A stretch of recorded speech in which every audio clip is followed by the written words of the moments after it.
您发现是中国的学生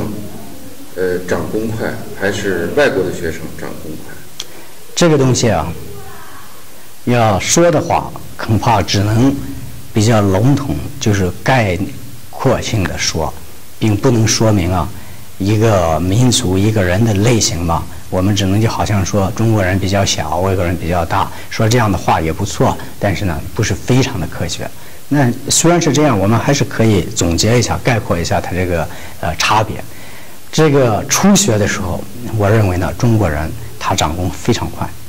因为呢，中国人的肢体这个太极这个东西就是生在中国，也是有原因的，就是他创造太极这个人，咱不说他是张三丰还是陈王庭，但是他是一个中国人，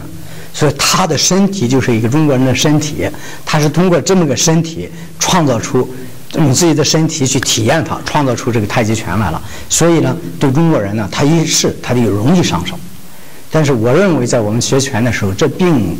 不能100%的说是一件好事儿。西方人学的时候，他觉得非常别扭，学不好它。就是我们这种肢体运动对他来说非常生手，就好像我们打乒乓球非常会打，但是那种美式足球那种要求体力很大的，咱比较难打。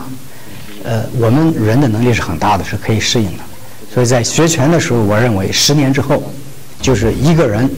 有了10年的经历，中国人、外国人差别不是很大，但初学者很明显，中国人学得快，并且样子的模仿啊，他的整个的节奏啊，给你的感觉啊，进步非常快。